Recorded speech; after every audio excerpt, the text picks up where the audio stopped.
नमस्कार दोस्तों, मैं आपका मेज़बान निशांत और स्वागत है आपका सत्ता से साहित्य तक इस श्रृंखला में। इस तस्वीर को ज़रा गौर से देखिए। ये तस्वीर जर्मनी की है और इस तस्वीर में जो दिख रहा है वो नज़ारा 1937 के बाद जर्मन के हर शहर में बड़ा आम सा हो गया था। इस तस्वीर को थोड़ी देर अपने दिमाग में ताज़ा रखिए जब तक मैं आपको इसके पीछे की कहानी बताता हूँ। 1933 में हिटलर की नाजी पार्टी जर्मनी में सत्ता में आई और जैसे कि हिटलर की लिखी हुई किताब मेन कैंप में उसने अपने इरादे और अपनी सोच बिल्कुल साफ कर दी थी, ठीक उसी सोच के तहत उसने यहूदी धर्म को मानने वाले या ज्यूज के खिलाफ अपना मोर्चा खोल दिया। हिटलर का लक्ष्य था अपने देश से यहूदियों का हमेशा के लिए सफाया करना, ताकि जर्मनी एक शुद्ध जर्मन खून का देश बनकर अपना खोया हुआ सांस्कृतिक और ऐतिहासिक गौरव फिर से हासिल कर सके। नाजी पार्टी के अन्य नेताओं ने इस पर तुरंत अमल करना शुरू किया, लेकिन अभी तक एक आम जर्मन नागरिक का ज़मीर शायद मरा नहीं था, इसलिए अपना एजेंडा चलाने के लिए हिटलर को मुश्किल साबित हो रही थी। जर्मनी में जगह जगह आम लोग विरोध करने लगे। हिटलर की इस वर्णभेदी नीति के खिलाफ आवाज उठाने लगे तो हिटलर ने वक्त रहते अपना तरीका बदल दिया। उसे समझ आया कि जो लोग सदियों से यहूदियों के साथ रह रहे हैं, जिनके साथ उनका सिर्फ व्यापारिक ही नहीं बल्कि एक सामाजिक और एक निजी रिश्ता बना हुआ है, उन लोगों को इतनी आसानी से यहूदियों के खिलाफ करना मुमकिन नहीं। हिटलर और उसके समर्थकों ने फिर जर्मनी के आम लोगों के दिलों में धीरे धीरे यहूदियों के प्रति जहर घोलना शुरू किया। जिस आर्थिक, सामाजिक और कार्यशैली की वजह से यहूदियों ने अपनी एक खास अलग पहचान बनाई थी, उसी पहचान को जर्मनी के पतन का कारण बताया जाने लगा।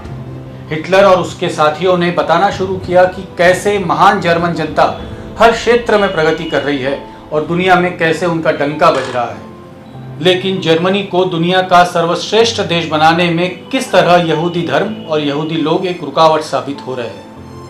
हिटलर बताने लगा कि कैसे देश में होने वाली हर गलत वारदात के पीछे यहूदियों का हाथ है, कैसे उनकी संपत्ति पर यहूदी लोग धीरे धीरे कब्जा कर रहे हैं। वो खुले मन से रेडियो से लोगों को आह्वान करने लगा कि जब तक वो पूरी तरह से यहूदियों का बहिष्कार नहीं करेंगे तब तक उनकी जिंदगी की कोई भी परेशानी दूर नहीं होगी, क्योंकि सारी परेशानियों की जड़ यही ज्यूज है। धीरे धीरे ये नफरत का जहर जर्मन समाज के दिलों में उतरता चला गया और फिर वो दिन भी आ ही गया जब यहूदी दुकानों, व्यापारियों, कर्मचारियों का बायकॉट का चलन आम होने लगा और उनके दुकानों, होटलों और घरों पर भी जूड़ लिखा जाने लगा, जिससे ये पता चले कि वो व्यक्ति यहूदी है और उसका बायकॉट करना या बहिष्कार करना आसान हो जाए। आपने जो शुरुआत में तस्वीर देखी वो उस वक्त के जर्मनी में एक ऐसे ही यहूदी की दुकान पर लगी हुई थी। उसके बाद फाइनल सॉल्यूशन के नाम पर जिस तरह हिटलर ने 60 लाख यहूदियों की हत्या करवाई, उसे इतिहास भूला नहीं है। और अब आप एक और तस्वीर पर नजर डालिए। ये तस्वीर हमारे भारत देश की है। हमारे देश में भी आज यही हो रहा है। इस तस्वीर के पीछे की कहानी भी ऐसी ही मिलती जुलती है। उत्तर प्रदेश में होने वाले कावड़ यात्रा के दौरान जो भक्तगण कावड़ यात्रा करते हैं, उनकी सुविधा के लिए पूरे रास्ते में जगह जगह पर लोग फल फूल, पानी और अन्य खाने पीने के ठेले और दुकान लगाते हैं। उत्तर प्रदेश के मुख्यमंत्री ने हाल ही में एक आदेश जारी किया है, जिसके तहत इस बार कावड़ियों के रास्ते में पड़ने वाले तमाम ठेलों और दुकानों पर अब उसके मालिक को अपना नाम बड़े अक्षरों में लिखना होगा। अभी जो आपने तस्वीर देखी वो ऐसी ही एक ठेले की है और इसके पीछे की सोच बिल्कुल वही है जो उस वक्त जर्मनी में हिटलर की थी। कभी जो असामान्य था अब वो सामान्य होता जा रहा है, कभी जो असंभव था वो अब संभव होता जा रहा है, जो कभी अनैतिक था वो अब नैतिक हो चुका है। और इस असामान्य, असंभव और अनैतिकता की शुरुआत भी ठीक वैसे ही हुई जैसे 100 साल पहले हिटलर ने जर्मनी में शुरू की थी। उत्तर प्रदेश सरकार के इस सांप्रदायिक आदेश के पीछे तर्क ये दिया जा रहा है कि हर साल हरिद्वार और गोमुख से पानी लाने के लिए कांवड़धारी 250-300 किलोमीटर का सफर तय करते हैं और इस बीच ये लोग कहीं रुक कर भोजन करते हैं, पानी पीते हैं। जिन दुकानों या होटलों में ये लोग भक्तगण खाना खाते हैं या खाने की चीज़ें खरीदते हैं, उन होटलों के नाम भले ही हिंदू होते हैं, लेकिन इनके मालिक अक्सर मुसलमान होते हैं और इस वजह से कांवड़धारियों के पवित्रता और श्रद्धा को हानि पहुंचती है, ये उत्तर प्रदेश सरकार का तर्क है। तो इसी वजह से अब दिल्ली देहरादून हाईवे पर जिस चाय टपरी का नाम कभी लवर पॉइंट था, अब उसका नाम इस आदेश की वजह से अहमद टी स्टॉल कर दिया गया है। संगम ढाबा अब सलीम भोजनालय हो गया है।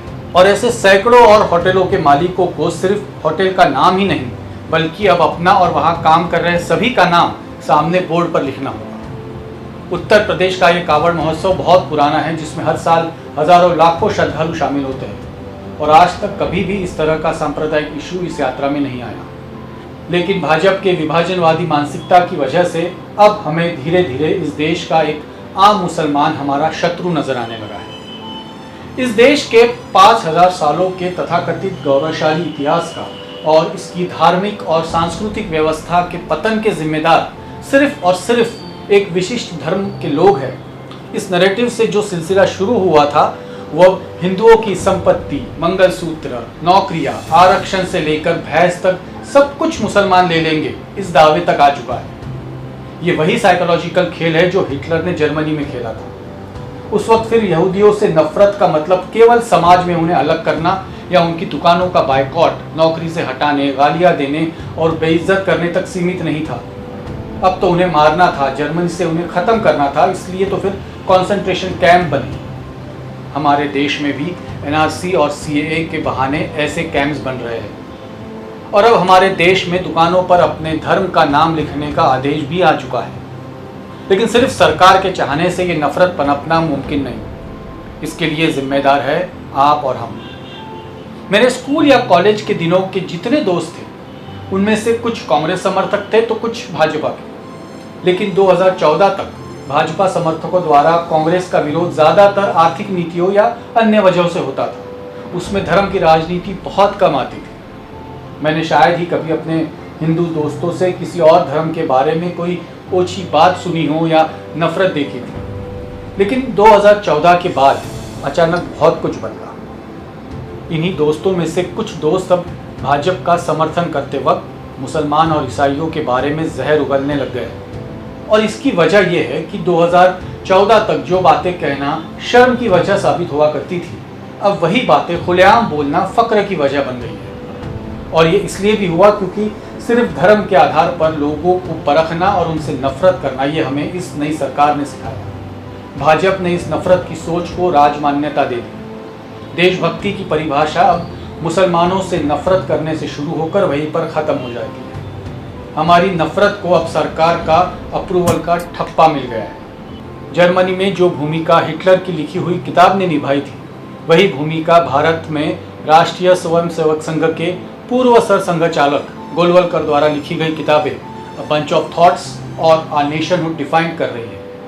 गोलवलकर ने आरएसएस के स्वयंसेवकों को उस वक्त भारत छोड़ो आंदोलन से दूर रहने का आदेश सिर्फ इसलिए दिया था क्योंकि वो चाहते थे कि हिंदू समाज को मजबूत करें, ताकि उनकी नज़रों में मुसलमानों ने हिंदू समाज का जो अपमान किया उसका वो बदला ले सके।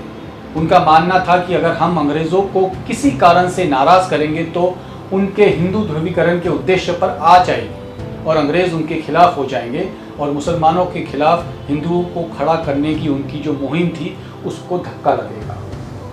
हमारे देश में अब बिल्कुल वही तरीका और वही खेल दोहराया जा रहा है जो कभी हिटलर ने अपनाया था। सिर्फ उसकी पृष्ठभूमि बदल गई है। गौ हत्या का इल्जाम देकर उसकी आड़ में अब खुलेआम मुसलमानों को मॉब लिंचिंग करके मारा जाता है और भाजपा के नेता ऐसे हत्यारों का केवल समर्थन नहीं बल्कि कई बार इन हत्यारों का आदर सत्कार भी करते हैं। बलात्कार जैसी घिनौनी वारदात अगर होती है तो उसका विरोध करने से पहले बलात्कार करने वाले का धर्म देखकर विरोध करने वाले लोग आपको आपके आसपास ही मिल जाएंगे। आपके गांव में, शहर में रोजाना होने वाले अपराधों को आपके व्हाट्सएप ग्रुप पर शेयर करते वक्त पहले ये देखा जाता है कि गुनाह करने वाला कौन से धर्म का है और फिर वो खबर डाली जाए या नहीं ये तय करने वाले भी मेरे और आपके ही दोस्त हैं। हिटलर यहूदियों को जर्मनी का नागरिक ही नहीं मानता था।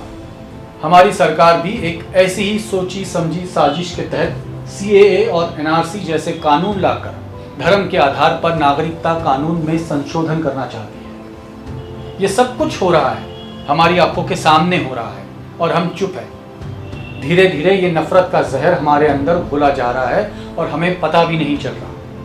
राजनेता खुलेआम मुसलमानों को लेकर गलत बयानबाजी करते हैं और हमें इसमें कुछ भी गलत नहीं लगता।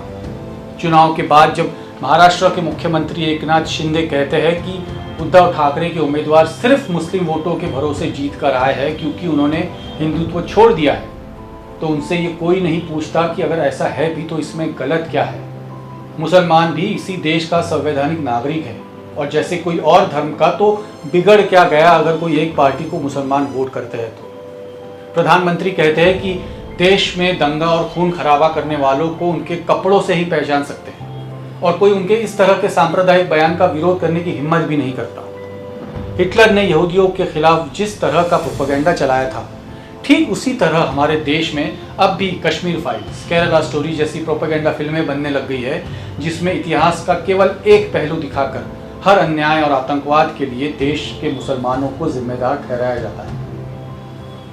1000 साल के इतिहास और अलग अलग रीति रिवाजों की वजह से दिल में थोड़ी बहुत रंजिश या कड़वाहट हो, ये तो लाजमी है, समझने वाली बात है। लेकिन फिर भी हर हिंदू के 2-4 मुसलमान दोस्त और हर मुसलमान के 5-10 हिंदू दोस्त हमेशा से रहे।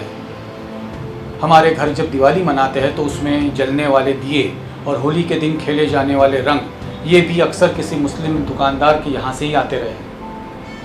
भगवान के चरणों में जो फूल अर्पण किए जाते हैं वो भी ज़्यादातर मुसलमान की ही दुकान से आते रहे और फिर भी कभी आज तक हमारा धर्म हमें खतरे में नज़र नहीं आया। फिर आरएसएस बीजेपी वाले आए और हमें इस बात की वजह से शर्मिंदगी महसूस कराई कि अगर हम मुसलमानों से नफरत नहीं करते तो हम हिंदू कैसे हो सकते हैं। धर्म के नाम पर किसी से नफरत करना यही धर्म है, ये दोनों तरफ के कट्टरपंथी लोगों ने हमें सिखाया। अब हम सही मायने में हिंदू और मुसलमान हैं। ये तस्वीर इस बिगड़े हुए सांप्रदायिक माहौल का ही प्रतिनिधित्व करती है। इकबाल का कहा हुआ एक शेर आज याद आ रहा है कि वतन की फिक्र कर नादान, मुसीबत आने वाली है, तेरे बर्बादियों के चर्चे है आसमानों में, न समझोगे तो मिट जाओगे ए हिंदुस्तान वालों, तुम्हारी दास्तां तक भी न होगी दास्तानों में। आज के लिए इतना ही, मिलते हैं अगली बार एक नए विषय को लेकर, तब तक इजाज़त दीजिए। और अगर आपको ये एपिसोड पसंद आया हो तो इस चैनल को सब्सक्राइब करना ना भूलें। नमस्कार, जय हिंद।